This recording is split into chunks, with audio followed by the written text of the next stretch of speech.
Котятки мои, всем привет! Значит, смотрите, как я сказал, канал оживает, и оживает он у нас сразу же с разбора тестового задания. А если быть точнее, то это тестовое задание для написания автотестов, API автотестов, не UI-ка, и пишем мы на языке Golang. Ну и давайте мы разобьем это видео на несколько частей, потому что тут достаточно много всего пояснять, объяснять и рассказывать. И давайте будем начинать в таком случае. Значит, погнали. Наше тестовое задание. Что у нас есть? Задача до API автотеста на Golang для pet-клиники. REST API. Супер. У нас есть название сервиса, у нас есть документация, которая лежит на localhost, то есть которая появится после запуска сервиса. Здорово, супер, классно, хорошо. Есть сама задача, да, необходимо реализовать небольшой проект API автотестов на Golang. Значит, важно не количество проверок, а их качество, устойчивость, работа с данными, понятный запуск. Окей, запомнили. То есть вот на эту шляпу нам насрать, вот это нас интересует. Этот момент мы записали. Дальше, что нужно проверить? Получается, у нас есть 4 момента, которые нужно проверить. Полагаю, что у сервиса гораздо больше компонентов, больше ручек, но нас будет интересовать только вот этот список. Это мы тоже запомнили. Значит, получается, основной сценарий — создать владельца, получить его ID, обновить данные, удалить, проверить статусы ответов, ключевые поля, тело ответа и состояние после удаления. Здорово, значит, выполнить поиск, получение списка владельцев, проверить свою, добавить питомца существующему владельцу, окей. Так, и негативный сценарий, да, проверить запрос к несуществующему владельцу, некорректное тело запроса, и ожидания должны соответствовать фактическому API контракту. Ага. Короче, смотрите сюда. Значит, запоминаем, да, из задания нам нужно вот эту вот хрень, и нам нужно еще посмотреть вот сюда вот. Всегда, когда вы получаете какое-то техническое задание, пожалуйста, смотрите его и читайте внимательно. Объясняю почему. Что у нас такое автотесты по факту, да? Это, по сути, уже готовый какой-то набор команд, который проверяет рабочий функционал в том виде, в котором он подразумевается. То есть, если у нас есть, условно говоря, какой-то функционал, который делает, там, ну, нажимает кнопку, то, соответственно, наш автотест будет делать то же самое. Он будет нажимать эту кнопку, и фактически ожидаемые результаты, они будут совпадать. Здесь у нас идет написано, да, ожидания должны соответствовать фактическому API-контракту. То есть, если в случае примера автотеста, который я назвал ранее про кнопку, если там, допустим, ну, логичный сценарий, который заведомо задан системе, это после нажатия кнопки появляется сообщение «Привет, мир». И вот если наш тест делает то же самое, появляется сообщение «Привет, мир», он у нас зеленый, потому что все окей. А если тест падает, и мы получаем другой результат, да, отличный от ожидаемого, фактически другой, то значит у нас тест падает с ошибкой. А здесь же нужно наоборот, то есть ожидания должны соответствовать фактическому API-контракту. То есть у нас есть возможность того, что у нас будет расходиться спека OpenAPI, по которой создается этот микросервис, и, соответственно, спека фактических ответов, да, которые у нас получатся в результате. Давайте будем с этим разбираться дальше. Технические ожидания Go это мы пропишем, запуск тестов понятно, все понятно. Так, оценка будет строиться вокруг точности проверок относительно API-контракта, независимости тестов, корректности очистки. Короче, все понятно. Здорово, супер, классно, хорошо. С заданием мы ознакомились. Тесты мы сейчас писать не будем, потому что нам пока что не из чего писать тесты. Первое, что нам нужно сделать, это, конечно же, поднять наш сервис, потому что, ну, как сказано, документация доступна локально. Чтобы это сделать, нам нужно найти этот самый сервис. У нас нет никакой информации, поэтому я открываю Google.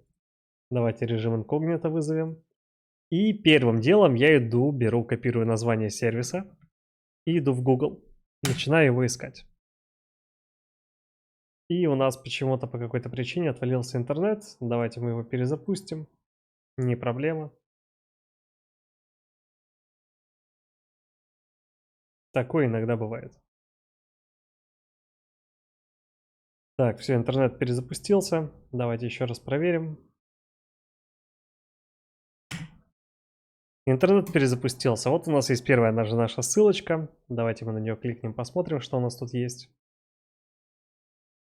Так, интернет подгрузился, только как-то у нас пока что плохо все выглядит. Или почему-то не прогрузились. Интернет. Что происходит?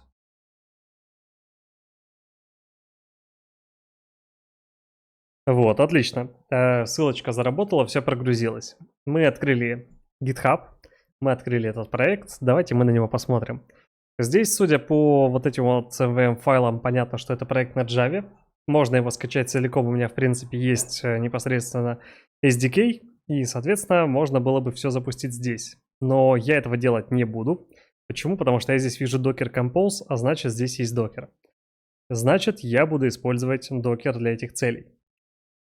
Вот у меня, в принципе, даже здесь есть команда, которая поможет мне поднять все это дело. Значит, смотрите, если вы не знаете, что такое докер, то вы можете пойти, да, поставить видео на паузе, сходить на другие ресурсы, посмотреть, что такое докер, или написать в комментарии, если хотите, чтобы я вам тоже рассказал о том, что такое докер, максимально кратко, быстро и понятно. В этом видео я об этом не буду, да, ничего заострять внимание на таких вещах. Тут немножко другая тема. Предполагает, что вы все эти вещи уже знаете. Вот, поэтому, если есть то, что вы не знаете, пишите обязательно комментарий. Я всем отвечаю. Если комментарий покажется мне простым, я отвечу на него в комментарии. Если покажется мне сложным, то я отвечу в комментарии и дополню это все видеоформатом. Так что не переживайте. Так, вижу, у нас есть OpenAPI, супер, у нас есть Swagger, в общем, все, что нам необходимо, у нас здесь, по сути, есть. Также я вижу Postman тесты, значит, были тесты, которые запускались в Postman, мы их тоже возьмем себе в коллекцию. Сделаем из них коллекцию, потрыкаем все это руками. Что у нас тут есть? Ну да, вот есть коллекция, есть environment, супер. Хорошо, сходим туда. По идее, OpenAPI тоже должно быть что-то. Есть вот API Docs, туда мы тоже сходим. Посмотрим, что у нас тут есть. Значит, вот, перед нами GitHub репозиторий, да, мы нашли, получается, что это, что где лежит, разобрались с этим. Теперь наша задача поднять стенд для того, чтобы можно было с ним работать. Ну, то есть, чтобы мы могли трогать ручки, да, открыть Swagger, открыть Postman, чтобы все это дело понажимать, чтобы все нам отвечало, чтобы сервер работал. Что для этого мне потребуется? Мне потребуется запуск докера.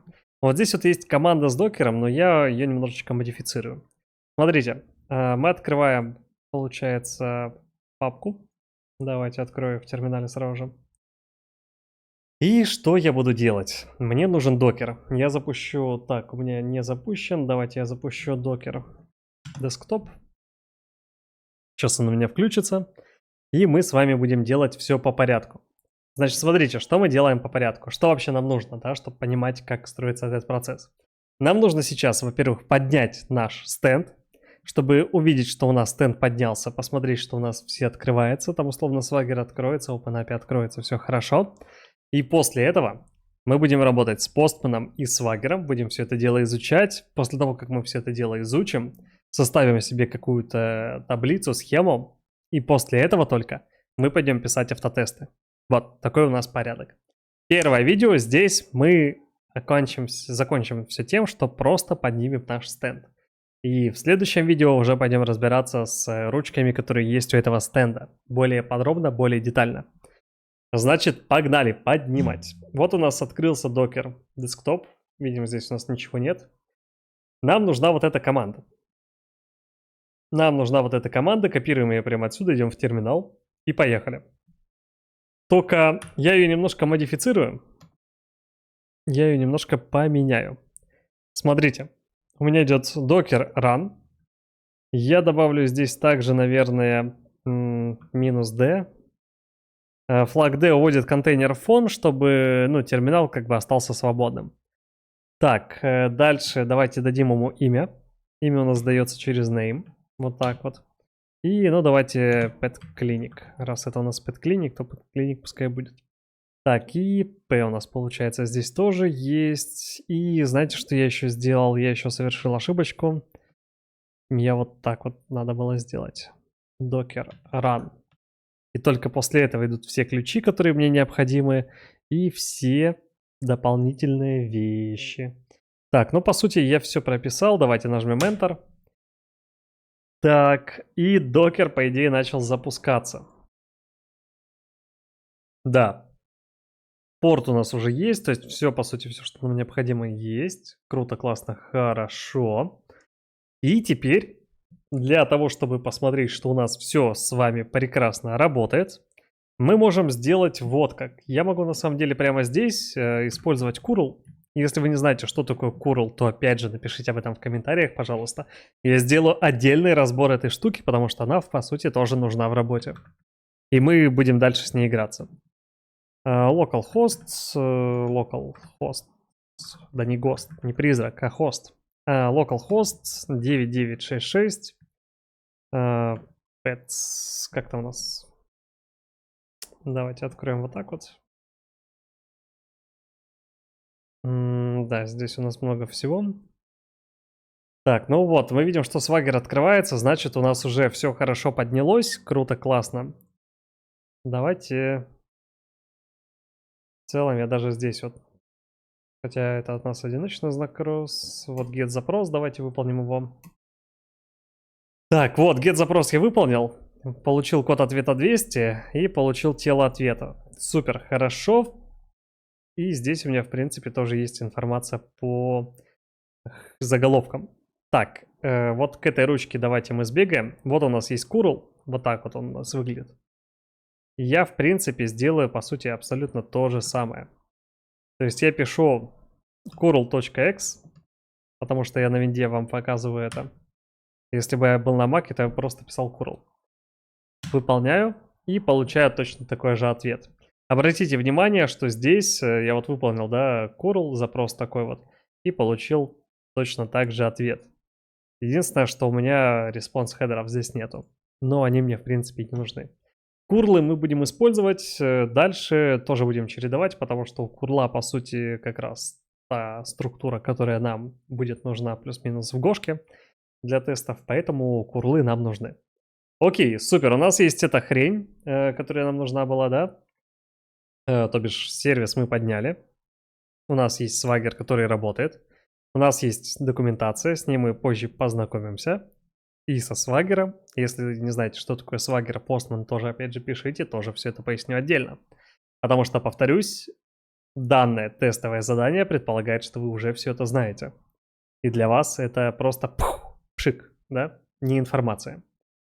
Так, давайте сразу же, раз это у нас подготовительный этап перед следующей частью видео, я сразу же скачаю Postman коллекцию. Так.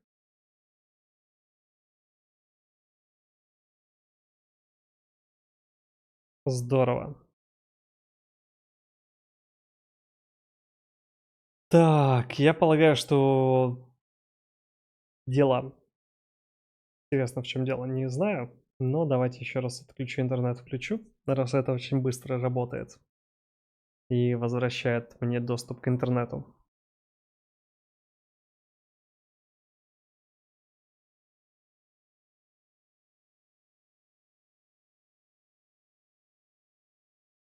Так.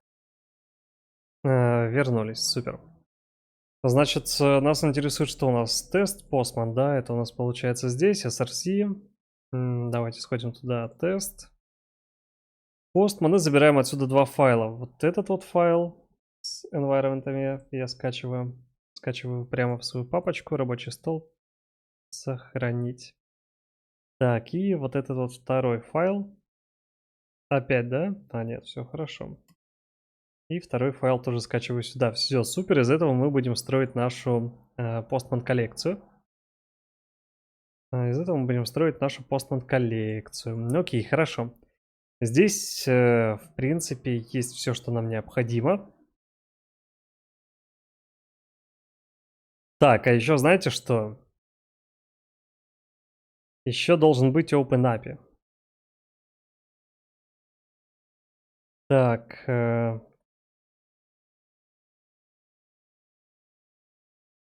вот, OpenAPI еще есть. В целом, он должен быть похож со Swagger. Но давайте на всякий случай его скачаю тоже, пускай валяется. Лишним не будет. Так, хорошо. Итого, что у нас есть на текущий момент?